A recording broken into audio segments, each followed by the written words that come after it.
अंदाज में देखते हैं। भरतपुर की राजेंद्र नगर कॉलोनी में एक डॉक्टर के घर कुछ बदमाशों ने हमला कर दिया। बदमाशों ने डॉक्टर और परिजनों के साथ मारपीट की और कार का शीशा तोड़ दिया। पीड़ित डॉक्टर ने लक्ष्मण सिंह सहित दूसरे लोगों के खिलाफ केस दर्ज कराया है। भरतपुर के बयाना अस्पताल में डिलीवरी के दौरान महिला की मौत हो गई, जिसके बाद परिजनों ने जमकर हंगामा किया। परिजनों ने डॉक्टर पर इलाज में लापरवाही करने का आरोप लगाया। दौसा में पुलिस ने अवैध बजरी परिवहन के खिलाफ कार्रवाई करते हुए बजरी भरे 6 ट्रैक्टर ट्रॉली जब्त की। पुलिस ने इस मामले में 6 लोगों को गिरफ्तार किया। भरतपुर के पहाड़ी थाना इलाके में घिसड़ा गांव में पानी के टैंक में डूबने से एक महिला की मौत हो गई। मृतक के मायके वालों ने ससुराल वालों पर ही हत्या करने का आरोप लगाया है। झुंझुनू पुलिस की स्पेशल टीम ने पिछले 2 दिनों में ताबड़तोड़ कार्रवाई करते हुए 4 जगहों से अवैध शराब जब्त किए। वहीं अवैध शराब बेचने के आरोप में पुलिस ने 4 लोगों को गिरफ्तार किया। कोटा में एसीबी की गिरफ्त में आए झालावाड़ जिला शिक्षा अधिकारी सहित अन्य आरोपियों को जल्द कोर्ट में पेश किया जाएगा। मामले में तीसरे आरोपी महेंद्र मीणा की तलाश में एसीबी लगातार दबिश दे रही है। अलवर जिले के शाहजहांपुर थाना इलाके में चोरों ने एक ही रात 10 से अधिक दुकानों को निशाना बनाया। चोरों ने इन दुकानों के ताले तोड़कर लाखों रुपए के सामान चोरी कर लिए। एक साथ 10 दुकानों के ताले एक रात में टूटने से व्यापारियों में हड़कंप मच गया। उन्होंने सुरक्षा के लिए पुलिस प्रशासन से गुहार लगाई। पुलिस इलाके में लगे सीसीटीवी कैमरे की मदद से चोरों की तलाश में जुट गई है। डूंगरपुर के पंजपुर गांव के पास मवेशी को बचाने के चक्कर में एक बोलेरो पलट गई। इस हादसे में बोलेरो सवार 8 लोग घायल हो गए। सभी घायलों को जिला अस्पताल में भर्ती कराया गया है। कोटा के कुन्हाड़ी में मामूली विवाद में 2 युवकों को चाकू मारने के 2 आरोपियों को पुलिस ने गिरफ्तार कर लिया। गिरफ्तार हेमराज और लोकेश सकतपुरा के रहने वाले हैं। भरतपुर पुलिस ने हत्या के मामले में 1 साल से फरार चल रहे आरोपी को गिरफ्तार किया। बता दें कि सारस चौराहे पर 1 साल पहले छात्रों के 2 गुटों की भिड़ंत में एक छात्र की हत्या कर दी गई थी। कोटा में पुलिस ने 21 साल और 12 साल पुराने 2 मामलों में फरार चल रहे एक स्थायी वारंटी को गिरफ्तार किया। आरोपी सूरज सिंह बूंदी जिले का रहने वाला है। जोधपुर पुलिस ने अपने ही भाई की हत्या करने वाले कलयुगी भाई को गिरफ्तार कर लिया। पुलिस के मुताबिक बुधवार को महामंदिर थाना क्षेत्र के वीर दुर्गादास कॉलोनी में बड़े भाई ने 12 साल के मासूम की चाकू से कूदकर हत्या कर दी थी। भरतपुर के बयाना में 3 बदमाशों ने पुलिसकर्मी बनकर राहगीरों से लूटपाट की। बाइक सवारों से बदमाशों ने 2 मोबाइल और 10,000 कैश लूट लिए। पीड़ितों ने बयाना थाने में केस दर्ज कराया है। बीकानेर पुलिस ने बलात्कार के छोटे मुकदमे में फंसाने के नाम पर ब्लैकमेल करने वाले 4 लोगों को गिरफ्तार किया है। पुलिस ने आरोपियों से मोबाइल फोन, अश्लील वीडियो और पैसों की मांग करने वाली ऑडियो रिकॉर्डिंग जब्त की है। कोटा में चोरी की वारदात थमने का नाम नहीं ले रही है। ताजा मामला बूंदी रोड स्थित श्रीनाथ आवासीय कॉलोनी का है। चोरों ने एक ही रात में 3 घरों को अपना निशाना बनाया। चोरों ने 3 घरों से लाखों रुपए के जेवरात और नकदी पर अपना हाथ साफ कर दिया। अजमेर कोतवाली थाना पुलिस ने ठगी करने वाले 3 बदमाशों को गिरफ्तार किया है। गिरफ्तार दोनों बदमाश बंगाल और यूपी के रहने वाले हैं। बदमाश लोगों को विदेशी मुद्रा देने के बहाने अपना शिकार बनाता था। प्रतापगढ़ में पुलिस के ऊपर मारपीट की घटना को दुर्घटना में बदलने का आरोप लगा है। उमरदा निवासी पीड़ित पक्ष ने जिला कलेक्टर को ज्ञापन सौंपकर मामले की जांच करने की मांग की है। झुंझुनू पुलिस ने बड़ी कार्रवाई करते हुए अश्लील फोटो और वीडियो बनाकर ब्लैकमेलिंग करने वाले महिला गिरोह का पर्दाफाश किया है। आरोपिता ने एक पूर्व सैनिक को अपने घर ले जाकर मारपीट की, फिर अश्लील क्लिप वायरल करने के नाम पर 15 दिन में ही 3 लाख रुपए ठग लिए। दौसा में एसीबी ने एक रिश्वतखोर पुलिसकर्मी को गिरफ्तार किया है। हेड कांस्टेबल चतुरू राम को एक मुकदमे के पक्ष में कार्रवाई करने के नाम पर 5,000 रुपए की रिश्वत मांगने के आरोप में गिरफ्तार किया है। टोंक पुलिस अधीक्षक ओम प्रकाश के नेतृत्व में छावनी इलाके के कोरिलियान मोहल्ले में छापेमारी की गई, जहां नकली बीड़ी बनाने वाले अवैध कारखाने से बीड़ी, रैपर, लेबल, पत्ता सहित कई अन्य सामान बरामद की गई, जिसका मूल्य लगभग 5 लाख रुपए बताया जा रहा है। कोटा बोरखेड़ा इलाके में टी स्टॉल पर काम करने वाले एक युवक की संदिग्ध मौत हो गई। लोगों ने बताया कि अचानक पेट दर्द होने के बाद युवक ने टैबलेट ली, जिससे हालत बिगड़ने लगी, पर उसे तुरंत एमबीएस अस्पताल में भर्ती कराया, जहां चिकित्सकों ने जांच के बाद उसे मृत घोषित कर दिया। गहलोत सरकार ने जोधपुर सहित प्रदेश के पश्चिमी इलाकों के 5 शहरों और 2104 गांवों को पेयजल आपूर्ति के लिए काफी समय से लंबित राजीव गांधी लिफ्ट नहर तृतीय चरण योजना के लिए जल्द कर्ज लेने के प्रयास शुरू किए हैं। सीएम अशोक गहलोत ने बाकायदा प्रधानमंत्री नरेंद्र मोदी को पत्र लिखकर जापानी संस्था जायका से 1000 163 करोड़ रुपए के कर्ज की जल्द मंजूरी दिलाने का आग्रह किया है। गहलोत सरकार ने राज्य कर्मचारियों को बड़ी राहत दी है। कोरोना संक्रमित कर्मचारियों को अब 30 दिन की विशेष छुट्टी दी जाएगी। इससे पहले कोरोना संक्रमित होने पर 14 दिन की छुट्टी मिलती थी। गहलोत सरकार ने महिलाओं को राशन की दुकानों में 30% आरक्षण दिया है, जिसके बाद प्रदेश की आधी आबादी इससे फायदा उसको मिलेगा। प्रदेश सरकार ने बिना परीक्षा के छात्रों को प्रमोट नहीं करने वाले फैसला लिया है, जिसके बाद पहली से 12वीं के करीब 1.5 करोड़ छात्रों को परीक्षा देनी होगी। प्रदेश में स्कूल फीस जारी फसाद खत्म हो गया है। सरकार से वार्ता के बाद प्राइवेट स्कूल संचालकों ने आंदोलन खत्म कर दिया है। सीबीएसई स्कूल ट्यूशन फी का 70% चार्ज कर सकेंगे। वहीं राजस्थान बोर्ड के प्राइवेट स्कूल 60% ट्यूशन फीस लेंगे। शिक्षा मंत्री गोविंद सिंह डोटासरा ने कहा कि ऑनलाइन क्लास चलाने वाले स्कूल भी फीस ले सकते हैं, लेकिन जो बच्चे ऑनलाइन क्लास नहीं अटेंड कर रहे हैं उनसे ना तो फीस ली जाएगी और ना ही उनका नाम काटा जा सकता है। गुलाबचंद कटारिया के बयान पर सियासत जारी है। पीसीसी चीफ गोविंद सिंह डोटासरा ने कटारिया पर निशाना साधा है। उन्होंने कहा कि कटारिया को नेता प्रतिपक्ष से हटाने की बात चल रही थी, इसलिए वो दिल्ली के इशारे पर इस तरह का बयान दे रहे हैं। वहीं महेश जोशी ने कटारिया पर पलटवार करते हुए कहा कि कटारिया को बीजेपी में कोई पूछ नहीं रह गया, इसलिए अपना अस्तित्व बचाने के लिए कटारिया इस तरह के बयान दे रहे हैं। प्रदेश में सरकार गिराने और बचाने के लिए कांग्रेस और बीजेपी नेताओं के जुबानी जंग में उद्योग मंत्री परसादी लाल मीणा भी शामिल हो गए। उन्होंने कहा कि यह गुजरात और मध्य प्रदेश नहीं बल्कि राजस्थान है, यहां पर कांग्रेस की सरकार पूरे 5 साल तक चलेगी। प्रदेश में 2 विधानसभा सीटों के उपचुनाव में कांग्रेस ने जीत का दावा किया है। पीसीसी चीफ गोविंद डोटासरा ने कहा कि सरकार ने 2 सालों में बेहतरीन काम किया है, जिससे पार्टी कार्यकर्ताओं में भारी जोश है। कांग्रेस के दावे पर बीजेपी ने सीधा पलटवार किया। बीजेपी के मुख्य प्रवक्ता रामलाल शर्मा ने कहा कि बिहार चुनाव समेत दूसरे राज्यों के उपचुनाव के नतीजों को देखें तो बीजेपी ने परचम लहराया है। इसके बावजूद भी कांग्रेस को इतनी जल्दबाजी क्यों है? भीलवाड़ा में संयुक्त कर्मचारी अधिकारी महासंघ ने कांग्रेस जिला अध्यक्ष रामपाल शर्मा को ज्ञापन सौंपा। महाविद्यालय के अध्यापकों ने माणिक्यलाल वर्मा इंजीनियरिंग कॉलेज को राजकीय घोषित करने की मांग की। चित्तौड़गढ़ में पंचायती राज चुनाव को लेकर इंदिरा प्रदर्शनी ऑडिटोरियम में जोनल मजिस्ट्रेट और पुलिस अधिकारियों का संयुक्त प्रशिक्षण आयोजित किया गया। इस दौरान स्वतंत्र, निष्पक्ष और शांतिपूर्ण चुनाव सुनिश्चित कराने के निर्देश दिए गए।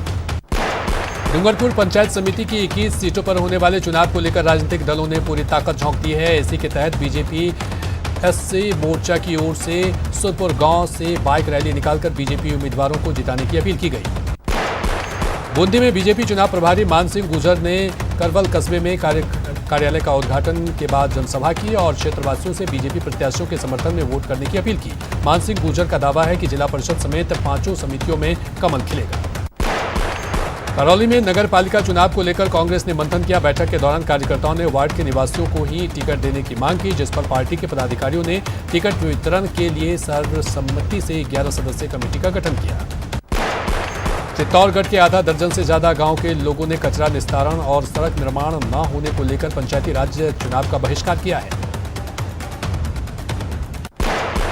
चिकित्सा मंत्री डॉक्टर रघु शर्मा लगातार दूसरे दिन केकड़ी विधानसभा क्षेत्र के दौरे पर हैं। उन्होंने सरवार पंचायत समिति में होने वाले चुनाव को लेकर कांग्रेस कार्यकर्ताओं के साथ बैठक की और आगामी रणनीतियों पर चर्चा की। उच्च शिक्षा मंत्री भंवर सिंह भाटी ने कुलायत के 1 दर्जन से ज्यादा गांवों का दौरा किया। भाटी ने पंचायत समिति और जिला परिषद चुनाव में कांग्रेस पार्टी के पक्ष में मतदान करने की अपील की है। बीकानेर कलेक्टर नमित मेहता और पुलिस अधीक्षक प्रहलाद सिंह ने मतदान केंद्रों का निरीक्षण कर कानून व्यवस्था का जायजा लिया और अधिकारियों को दिशा निर्देश दिए। बूंदी में भी पंचायत चुनाव की सरगर्मियां तेज हो चली है। जिला परिषद के वार्ड नंबर 17 के प्रत्याशी ने चुनाव जनसंपर्क अभियान चलाया। वार्ड नंबर 16 से चुनाव लड़ रहे कांग्रेस प्रत्याशी ने भी इलाके में जनसंपर्क अभियान चलाया। धौलपुर में निकाय चुनाव को लेकर बीजेपी के जिला प्रभारी और पूर्व विधायक ज्ञानदेव आहूजा ने प्रेस कॉन्फ्रेंस की, जिसमें उन्होंने बताया कि शहर के 7 वार्डों में बीजेपी अपने प्रत्याशी खड़े करेगी। 21 नवंबर तक बीजेपी नगर परिषद प्रत्याशियों से आवेदन मांग रही है। बूंदी में पंचायत चुनाव की सरगर्मियां तेज हो गई है। पुलिस अधीक्षक शिवराज मीणा ने निष्पक्ष चुनाव संपन्न कराने के लिए अधिकारियों के साथ एक बैठक की। बैठक में थाना क्षेत्र के सभी पुलिस अधिकारी मौजूद रहे।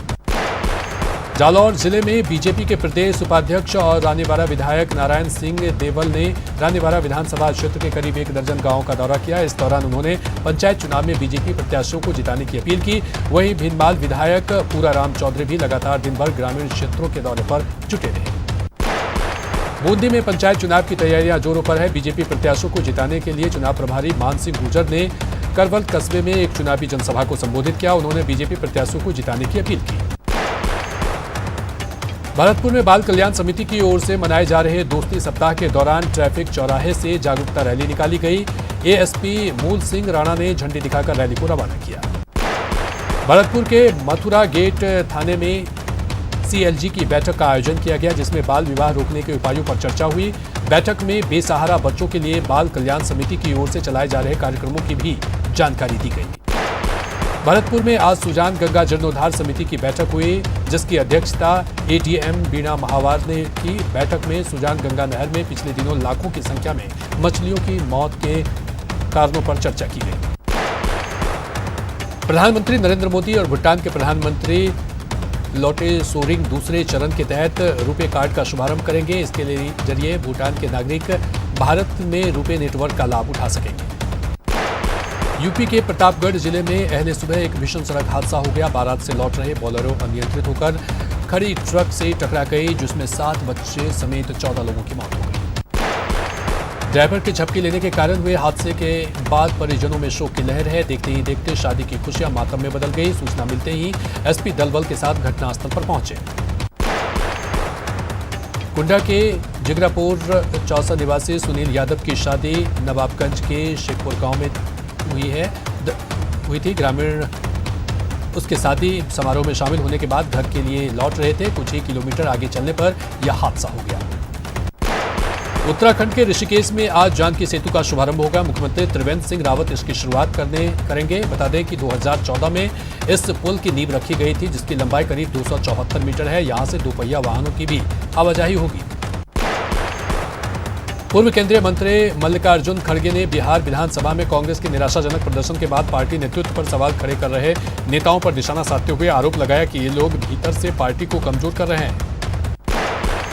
अमेरिका के पूर्व राष्ट्रपति बराक ओबामा के खिलाफ यूपी के प्रतापगढ़ में केस दर्ज कराया गया है। ओबामा की ओर से राहुल गांधी पर टिप्पणी से नाराज कांग्रेस नेताओं ने ये केस दर्ज कराया।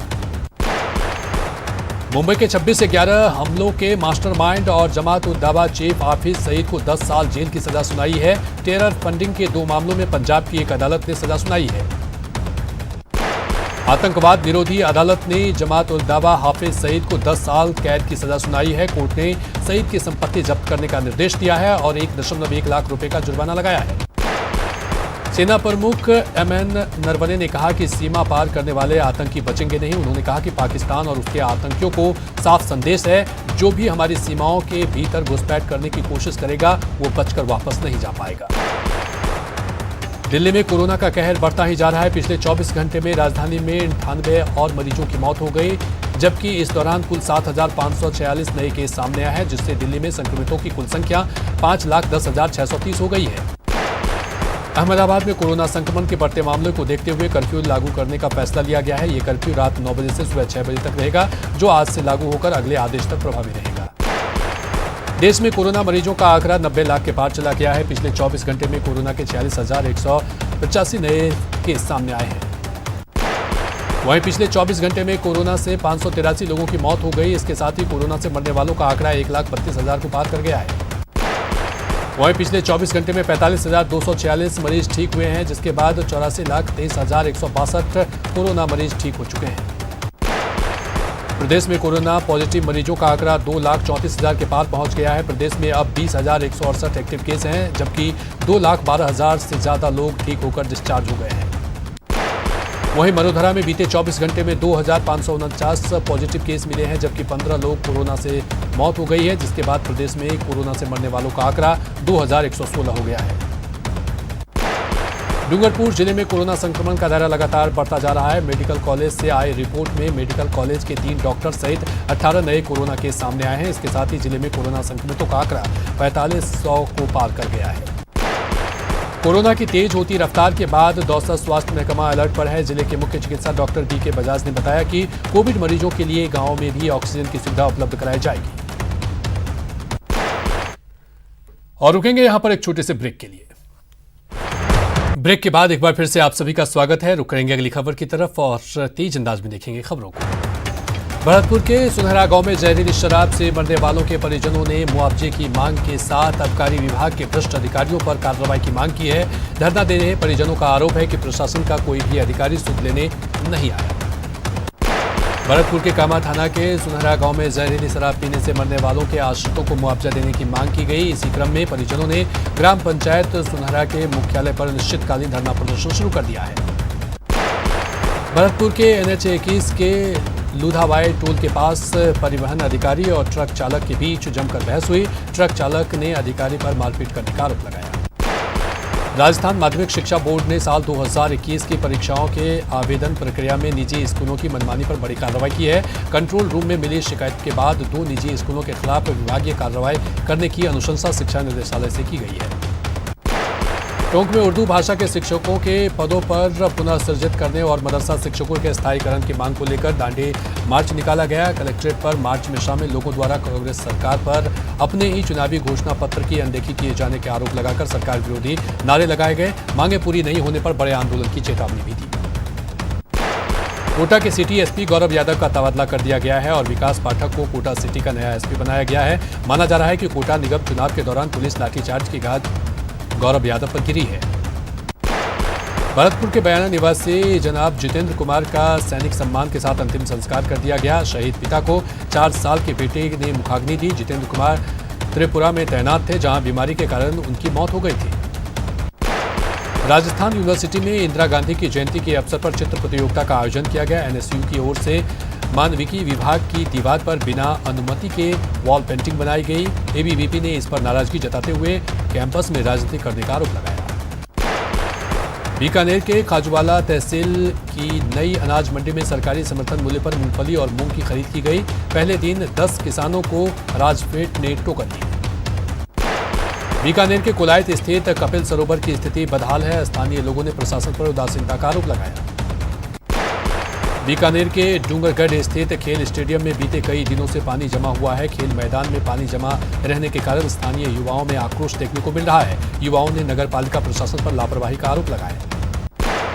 कोटा के स्वामी विवेकानंद नगर में सड़क पर 6 फीट लंबा अजगर निकल आया। कुछ लोग अजगर को मारने पर उतारू हो गए, लेकिन बाद में स्नैक कैचर गोविंद शर्मा को बुलाया गया। उन्होंने रेस्क्यू कर अजगर को वन विभाग के हवाले कर दिया।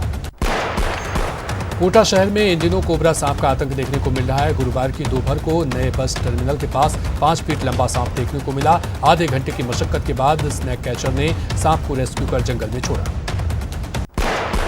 भीलवाड़ा में संयुक्त कर्मचारी अधिकारी महासंघ ने कांग्रेस जिला अध्यक्ष रामपाल शर्मा को ज्ञापन सौंपा। महाविद्यालय के अध्यापकों ने माणिक्यलाल वर्मा इंजीनियरिंग कॉलेज को राजकीय घोषित करने की मांग की। सीकर में उर्दू भाषा के लिए फतेहपुर से सीकर तक पदयात्रा का आयोजन किया गया। इस दौरान प्रदर्शनकारियों ने जिला कलेक्ट्रेट के सामने मुख्यमंत्री अशोक गहलोत का पुतला भी फूंका।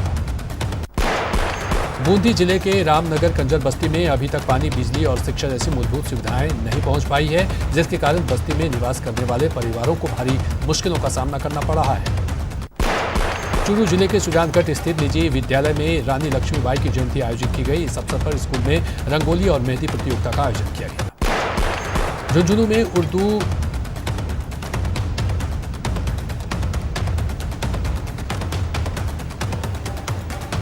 स्वामी विवेकानंद नगर में सड़क पर 6 फीट लंबा अजगर निकल आया। कुछ लोग अजगर को मारने पर उतारू हो गए, लेकिन बाद में स्नैक कैचर ने सांप को पकड़ा और वन में छोड़ दिया।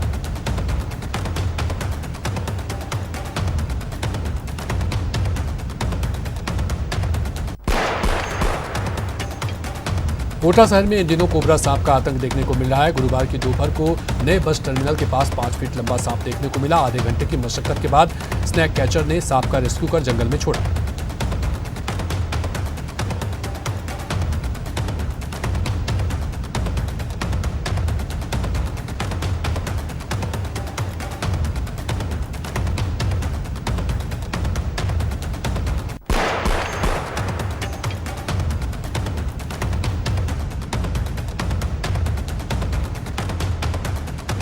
बूंदी जिले के रामनगर कंजर बस्ती में अभी तक पानी, बिजली और शिक्षा जैसी मूलभूत सुविधाएं नहीं पहुंच पाई है, जिसके कारण बस्ती के निवास करने वाले परिवारों को भारी मुश्किलों के सामना करना पड़ रहा है।